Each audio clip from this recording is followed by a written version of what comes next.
Om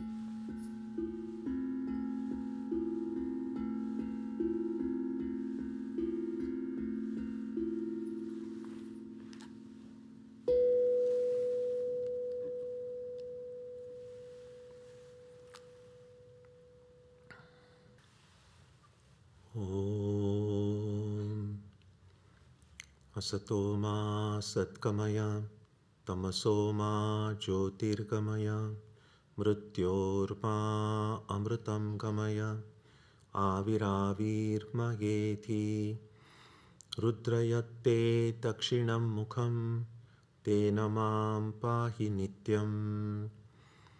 May the Divine lead us from the unreal to the real, from darkness to light, from death to immortality. May the Divine Consciousness fill our hearts and protect us.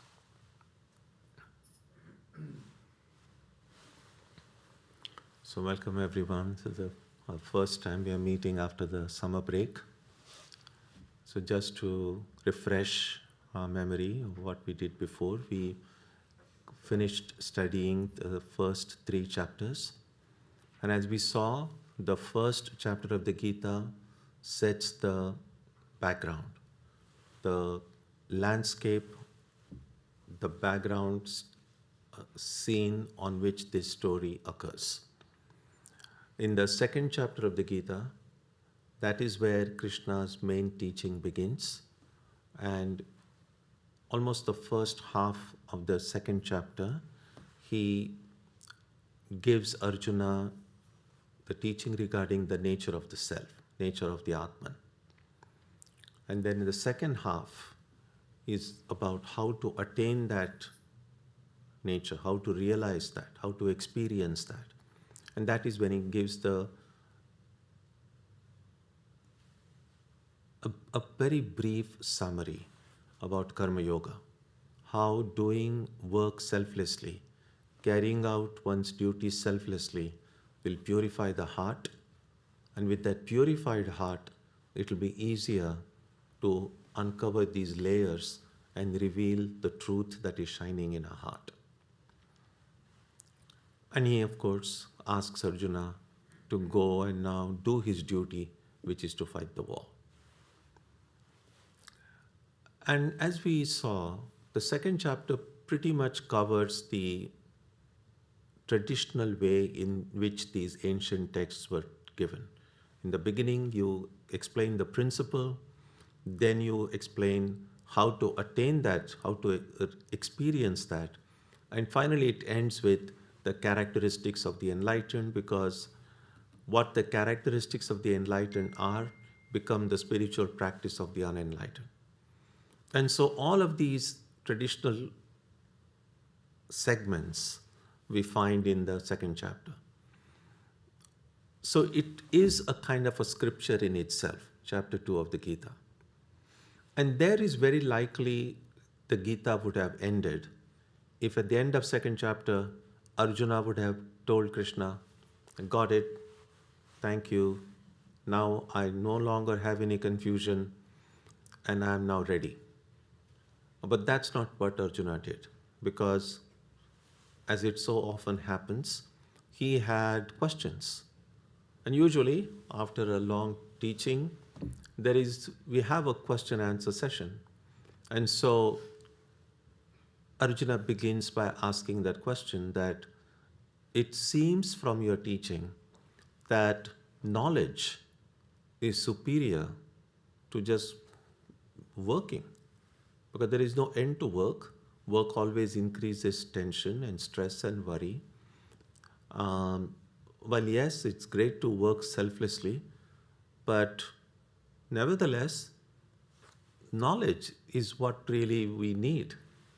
And so if knowledge is superior to work, why is it that you are asking me to go and fight this battle? I should, on the other hand, strive to attain knowledge. And Krishna kind of hints at it, but doesn't tell Arjuna directly. But Arjuna probably understood it, but he still wanted to question him. The simple truth was that if Arjuna were fit for knowledge at that moment, then Krishna wouldn't have insisted and saying, now go and do your duty. Because the purpose of carrying out all the work that you and I do in our lives, the duties and the responsibilities that we carry out, the purpose of that is if we are able to do it selflessly, it will purify our heart, and when it purifies heart, we'll be able to see things clearly. And when we are able to see things clearly, work has done its function. That's what it was supposed to lead us to. And then, of course, seeing things clearly is really what knowledge is all about. And so, Krishna then in the 3rd chapter gives a more detailed, a more nuanced teaching on Karma Yoga, which we studied before the break. And now we begin with the chapter 4. Sri Bhagavan Vacha, the first verse. Imam vivaspate yogam proktavanaham avyayam vivaspan manave praha manurikshvakave bravit. The Blessed Lord said, I taught this imperishable yoga to Vivasvat. Vivasvat taught it to Manu, and Manu taught it to Ikshvaku. Now we might ask, why is this suddenly being taught here this way? That who taught this to whom and why? And this is again a part of the traditional way these Vedanta texts were written. So, as I said, I told you about the first essentials, the principle, the practice, the characteristics of the enlightened. And finally, many of these texts end with what is often called the parampara, the Vamsha parampara, that this teaching that was given, it's almost like sometimes in today we might have what we might call it bibliography, or the references that come at the end of the book. So essentially, this teaching that you have received now, what path it has traveled? Because everything that you and I have studied, and our teachers, our professors might have taught that to us in school and college, but they were students once. They learned it from their teachers. They learned it from their teachers. So just as secular education can be passed on from one generation to the next, spiritual education also, spiritual knowledge also comes from one generation to the next. And so it's customary in these ancient texts to end the text with showing what the lineage is. How did this knowledge come? And that's what Krishna is saying here. He says, I taught this imperishable yoga to Vivasvat. Vivasvat taught it to Manu, and Manu taught it to Ikshvaku. Now, why is it an imperishable yoga? Because the yoga's fruit, which is moksha, spiritual freedom, that is imperishable, that is eternal. In the sense that once we get freedom, we don't become bound again. It's a path of no return. And that's why it's called imperishable yoga. So Krishna is saying he first taught this to Vivasvat. Vivasvat is often identified with the sun. And Vivasvat taught it to Manu, and Manu taught it to... So if you look up Wikipedia, even the kind of the reference that many of us go to because it's so easily accessible, there's quite a number of entries on Manu. And I don't understand much of it myself. The word Manu occurs in lot of Puranas, lot of the Indian mythology. And there are many stories connected with it. He's often considered sometimes as the firstborn, the son of Brahma. It is also believed that in one cycle of creation, in Sanskrit they call it Kalpa, there are 14 Manus. And so the first Manu is called Swayambhuva Manu. And if you believe in these calculations, and I don't know how they calculate it, but among the 14 Manus in a single cycle of creation, in the cycle in which you and I are now, it's being ruled by the 7th Manu. And the 7th Manu is the one who is now, we could say, the father of the present human race. according to this way of thinking. So Vivasvat then taught it to that Manu. It's often identified with that seventh Manu. And that Manu taught it to his son, whose name was Ikshvaku. And this Ikshvaku is said to be the first of the Solar dynasty. The Solar dynasty to which Krishna, Rama, they all belonged. Again, these details are just for your information. There's nothing too much philosophical about it, but just to have some background about what these names mean. Verse 2. Evam parampara praptam imam rajarshayo viduhu sakale neha mahata yogo nashtaf parantapa. In this way, the sage kings received it through unbroken succession. Over a long passage of time, this yoga declined in this world, O scorcher of foes. So we have seen that throughout the Gita, Krishna and Arjuna, it's a dialogue between the two, but the two are referred to with these different epithets. Some of them are repeated. So here, Krishna is addressing Arjuna as the scorcher of the foes, Parantapa. He was such a brave warrior. He had won so many wars. And so the enemies were terrified whenever Arjuna came on the battlefield. So hence the scorcher of the foes. So the idea is that this teaching that you have received now in the second and third chapter, because Krishna is thinking the teaching has ended. He didn't anticipate more questions are coming. I don't know whether Krishna knew 18 more chapters are yet to come. So as far as Krishna is concerned, the teaching is given. You had a little doubt about karma. I've clarified that to you. And now this is just to give you information about how this knowledge was passed from one generation to the next. Through unbroken succession, sage kings, Rajarshi, and this is often we find this idea existed in the early times. Find it even in Greek thinking about the idea of the philosopher king, that the ideal would be not simply who is a good administrator, but who is also a sage.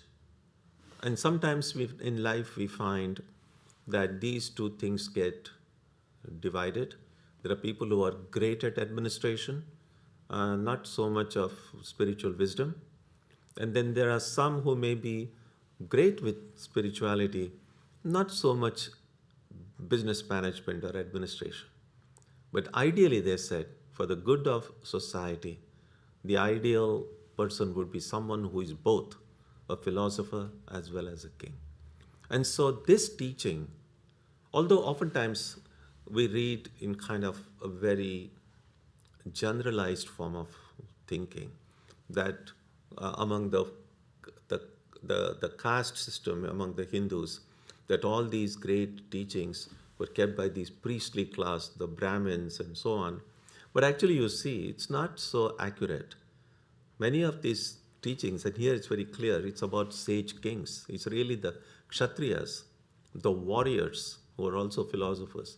They have been those who passed on this highest knowledge. Krishna and Rama, and they didn't belong to that highest caste. Highest and high-low is kind of a much more later way of stacking them one on top of the other. But both Krishna and Rama belong to the warrior caste. And so that's what Krishna is saying here, that this has passed through a long, unbroken succession, and over time that this had declined. And the commentators point out that why does a teaching decline? Why doesn't it have the kind of force? We sometimes think it in terms of in time, that there was some time in history when these things were in full force and then there was a decline. We can think in terms of time, but it's also possible to think it in personal terms. That when does spirituality have its full force, even in the lives of individuals, and when does it decline? And the answer that the commentators give is that when we are weak and unable to control our senses, so when there is lack of restraint, when we are guided merely through our instincts, in that sense, life is not that different from that of animals. Because animals, at least the human way of thinking is animals are guided by instincts. They don't, at least as far as we can see, don't analyze the way maybe as human beings might be able to do. And so if our life is simply guided by our instinct and biological appetites, then we may be having a human form, but it's not very different from leading an animal life. And that's why the theory of karma sometimes points out that if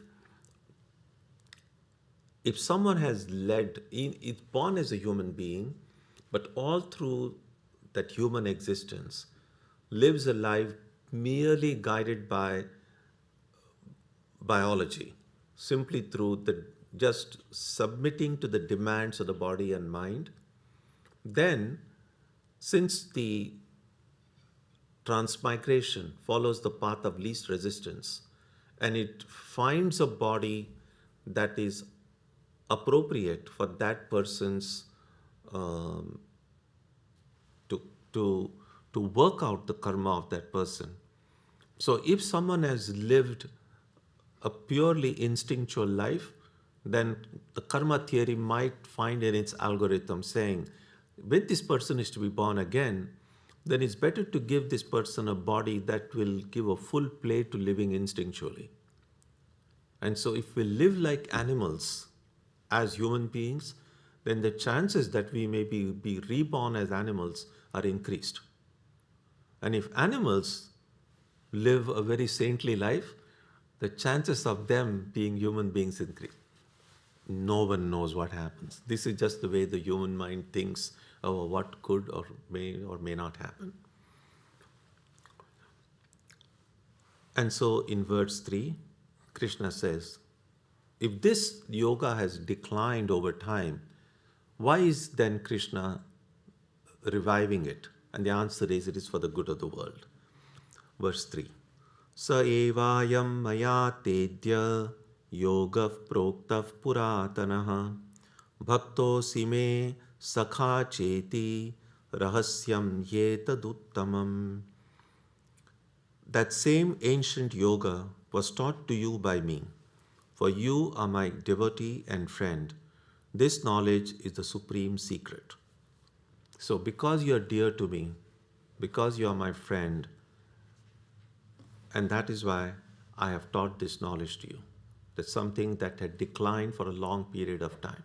It's another way of saying that there is always a periodic rise and decline of things. And whenever there is a decline, some great teacher like Krishna comes around, and then it's almost like, again, so we are familiar with what these vaccines do. And we know taking a vaccine, at least a good number of people believe it's helpful. But we also know that over time, its effect wanes, which is why then we need a booster. And this is a little bit like that. So the yoga was taught long ago, and then over time, for these reasons, it just wanes, and then some great teacher comes and provides a booster. So Gita could be seen as not the one which originated the teaching of the Gita, but it's a booster shot, you'd say. Why is this knowledge the supreme secret? A secret not in the sense of a privileged information, because it's accessible to all. It's secret because it's so profound that it becomes inaccessible to those who lack that required fitness. Any of us can buy a copy of the Gita and read it. And reading the Gita is easy. But understanding the Gita, not everyone may benefit to the same extent, even though everyone may be able to read it. Now, what is it that makes a difference? Who will be able to understand the Gita more and therefore benefit from it more than someone else? And the answer is simply just the fitness. If I have greater clarity of mind, the ability to kind of see the subtle nuances of the text, then I will understand it better. And if I understand it better, and if I put it into practice, I will benefit more. It's only in that sense it is a secret. Arjuna Vacha, verse 4. Aparam bhavato janma, param janma vivasvataha, kathame tat vijaniyam, tvamadau proktavaniti. Arjuna said, your birth was later, Vivasvat's birth was earlier. How am I to understand that you taught this to him in the beginning? Well, a very logical question. There was one, as I said, is identified with just the sun, not the physical sun, of course. And then, historically, as we understand it, Arjuna and Krishna were pretty much same age. They were cousins. And now, his cousin, who is more or less his age, now is saying, I first taught it to the sun in the beginning of creation.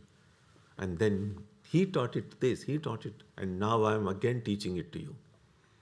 And Arjuna says, that doesn't make sense. How were you there? You were not even there at the beginning of creation. How did you teach it to him? That's his question. And then Krishna answers, verse 5. Shri Bhagavan Uvacha Bahuni me vyatitani janmani tavacharjuna tanyaham veda sarvani natvam vedha parantapa. O Arjuna, you and I have had many births. I remember them all. You don't, O scorcher of foes. Again, the same epithet. That you may be scorcher of foes, but in some respects, you still a child. And isn't that true of all of us too? We have all had many births. It's not just that Arjuna doesn't remember his past births. None of us do. And some people are very curious about what their past births were. Go to all these charlatans who then promise. I mean, there are lots of people to entice the gullible and say, well, you do this ritual, or I have got some yogic powers, and I'll be able to tell you what your past births were. And some people go and do, and then again, you see, it's like this. There is no way to verify whether, if someone tells you that, whether it's true or false. It just depends on how much faith you have in it. But there are people who are curious. And then there are some people who are curious about what will be the next birth I have. So want to know about the future. Again, that's why astrology. Astrology is a science. It's actually one of the, it's called the Upavedas, one of the ancillary branches of the Vedas, in the sense that, it's mentioned. The astrology as a science is mentioned in these ancient texts. But it's not a science in the sense of that it can see the future. It's science only in the sense of the science of probability. It's based on the assumption that there is a certain pattern in which the things occur in life. It's essentially, it's a little bit like collecting a lot of data and trying to discover patterns in that data. And so, to kind of give one rather simple example would be, If someone sees, say, the big battles that were held in history all through, so maybe starting with Kurukshetra, and if you have the data about what were the positions, the planetary positions, when these big battles occurred in history, and you have, suppose you are able to collect all that data, and then, because those days they just use their heads. Nowadays your AI probably will do it, give an answer more quickly. But that data will find, oh, there is this common theme. Every time there was this big, huge battle or a world war, this was the planetary position.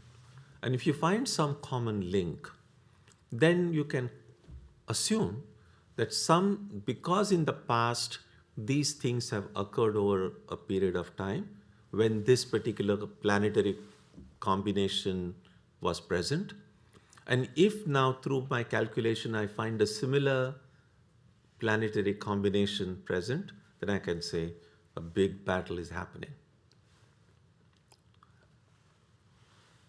A lot of times that does happen, which gives credence to the belief that there is a certain pattern in the way things happen, but it's not like 100% fact. It's just a probability. So in that sense, astrology can be believed or not believed. But what Krishna is pointing out here is telling Arjuna that both of us have had many births. So when I taught this to Vivasvat in the beginning, I remember when I did it. With you, you don't remember them. So that's the only difference. Here one interesting question would be, I said earlier that Krishna and Arjuna were cousins. They were more or less of the same age.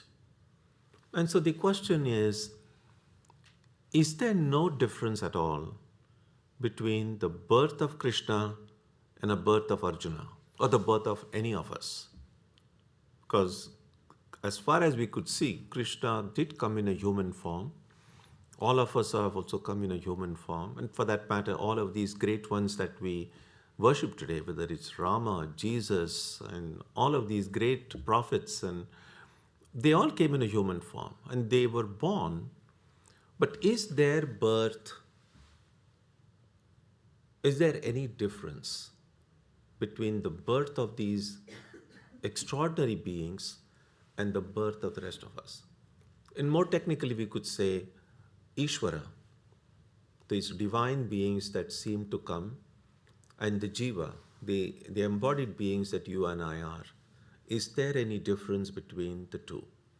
And what the texts point out is that for any birth to occur, nature is involved. It's a help of Prakriti or nature that birth occurs. But the birth of Ishvara, the birth of these divine beings, is without karma. So when Krishna takes birth or seems to take birth, he doesn't come with the baggage of karma that you and I do. Well, the Jiva, the embodied beings, they come with the karma. And so therefore, the earlier, the Prakriti that gives rise to the birth of a divine being, that's called Maya. And the same Prakriti which gives birth to all of us is called avidya or ignorance. Both are same, but that will probably make it clear in the next word. Let's read verse 6 and then we can come back to this again. Ajopi san avyayatma bhutanam ishvaropi san prakritim swam adhishthaya sambhavamyatma mayaya. Krishna says, even though I am birthless, changeless, and also the ruler of beings, I take birth by my own Maya after controlling nature. So Krishna is here describing how he is born. Now, we have seen this on many occasions before. The difference between Krishna and you and I and Arjuna is simply this, we all use the personal pronoun I all the time. And Krishna also uses it throughout the Gita. What makes Krishna Krishna and what makes us us is that when you and I use the word I, so when I say I'm sitting here, I'm speaking, this I of mine does include this body, mind, this whole creature that is sitting here. When Krishna uses the word I, it doesn't refer to the body, it doesn't refer to the mind. It refers to that essence of existence, that is the Atman. And so when Krishna, and otherwise it would make no sense. Even though I'm birthless, of course he was born. How can someone who was born, we even know the name of his parents? And he's so confidently says, even though I'm birthless, changeless, and also the ruler of beings. This must have been, if Arjuna was paying attention, quite shocking to him. His own cousin, with all along he had thought to be, we are just contemporaries, now telling him, I'm birthless, changeless, and also the ruler of beings. And then Krishna says, I take birth by my own Maya after controlling nature. So that's the difference. That when someone like Krishna takes birth, they control nature and they will themselves into taking a body. So by my own Maya and through controlling nature. And the birth of the rest of us is very different. It's nature that controls us. That's why we are not free. I mean, that's the whole point. That if we are free, if moksha, if once we attain that freedom, nature will have no hold on us. Right now we are subject to birth and death, to sickness, to aging, to all of these things, because nature calls all the shots. We might try to fight nature, and that's really essentially what life is. Life is human beings trying to assert and affirm their freedom in spite of this huge force of nature trying to push us down, trying to control us. Nature says, I'm going to send a very severe winter. There's going to be snowstorm. And human beings say, okay, I'm going to build a strong house and I'm going to have a good heating and insulation. Nature says, I'm going to send you a lot of rain, and human beings. So every challenge that the nature throws at us, human beings try to fight it. Sometimes they succeed, sometimes they don't. But that's how history, collectively, and individual life has always been. That nature trying to suppress us, to put us down, and we are trying to assert our freedom. When we succeed in asserting our freedom fully, that would be moksha, that would be freedom. So that's what Krishna is saying here. Even though I'm birthless, changeless, and also the ruler of beings, I take birth by my own Maya after controlling nature. So there is this one theory. We won't go into too detail about this, but I just want to mention it. That sometimes in Vedanta, they speak about 3 levels of reality. One is the absolutely real. That is who the Atman, or in theistic language, God. No question, God is eternal and real. Then there is this second level of reality, and that is sometimes, the first level of reality in Sanskrit is called the Paramarthika Satta. The second level of reality is this relative reality in which you and I live. That is called Vyavaharika Satta. Vyavahara means functional. That things are functional in this level of reality in which we are, although we can never be sure whether they are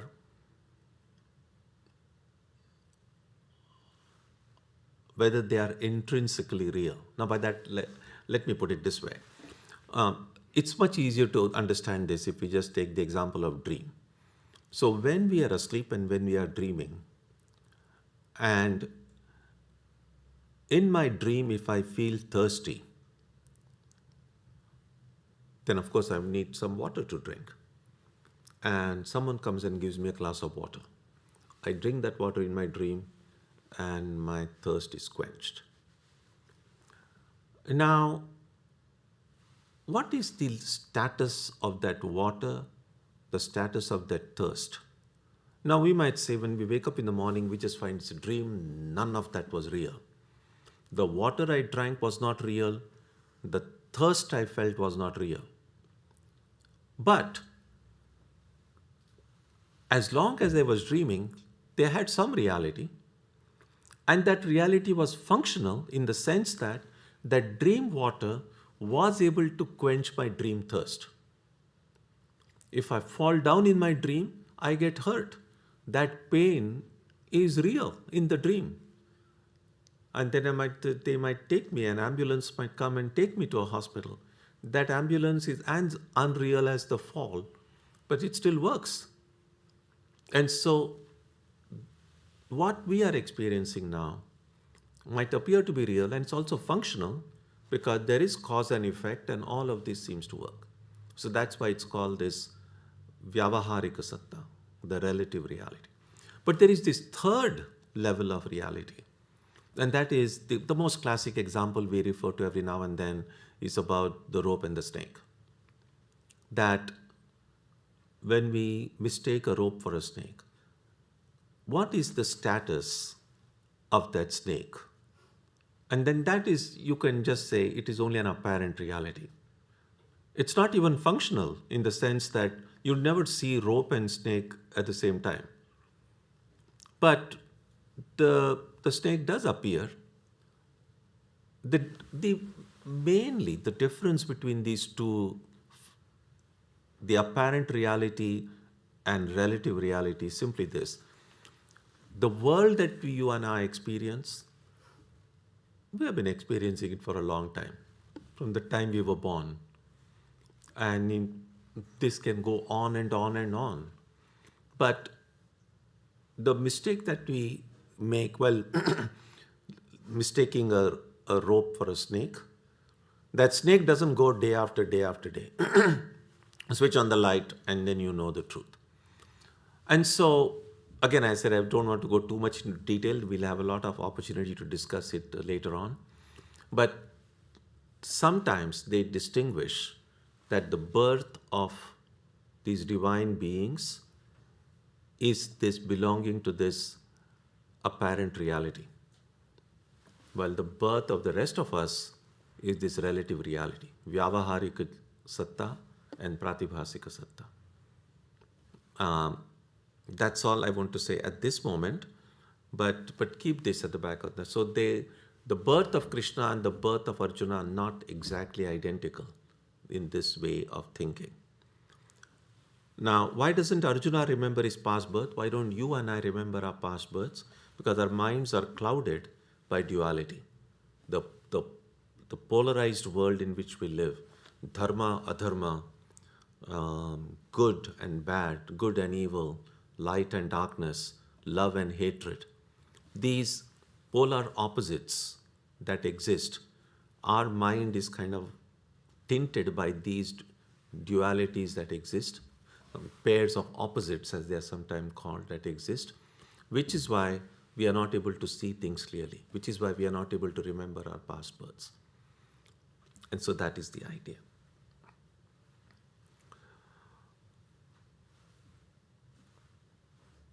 Okay, so we will stop here now, because now Krishna will go next to describe a little bit more about his birth. And the two verses that are often quoted about why does the divine incarnation come.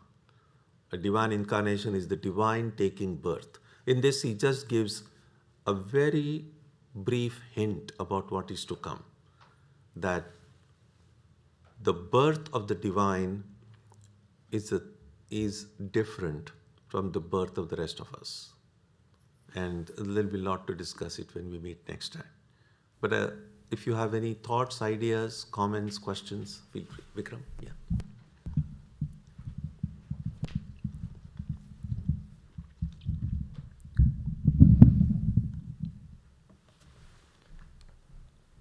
Hari Om Swamiji.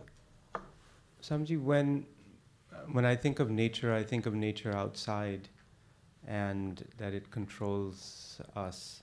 But Krishna says that he controls his own nature through his own power. So his own nature, in a sense, he is the source of everything. So the nature is controlled by him. And nature essentially means all the forces inside and outside that are responsible for every activity, physical and mental. And all those forces are necessary for all the functioning of the world, inner and outer world. And so, as I said, we are being controlled by that nature, and an avatar, an incarnation, controls that nature, is a master of that nature. Yeah.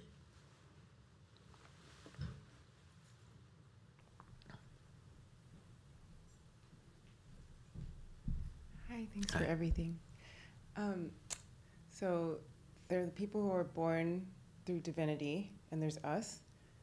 When it comes to us, can we ever learn to transcend nature and become like them, or are we just stuck observing? No, we are not stuck. Okay. No. Yes.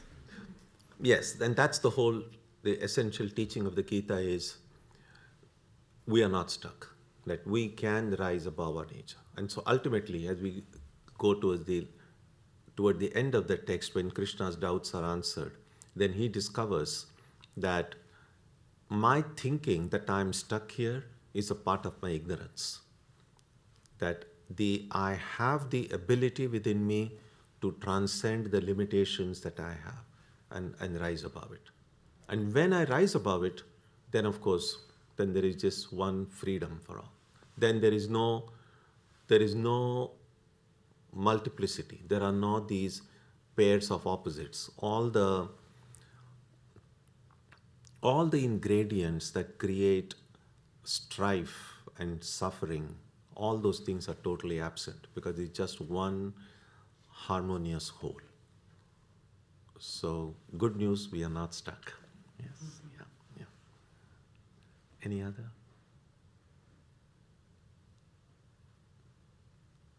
Okay, so we will stop here today.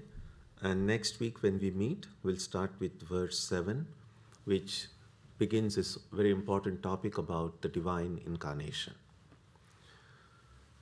Om Jananim Saradam Devim Ramakrishnam Jagadgurum Padapadme Tayo Shritva Pranamami Muhurmuhu.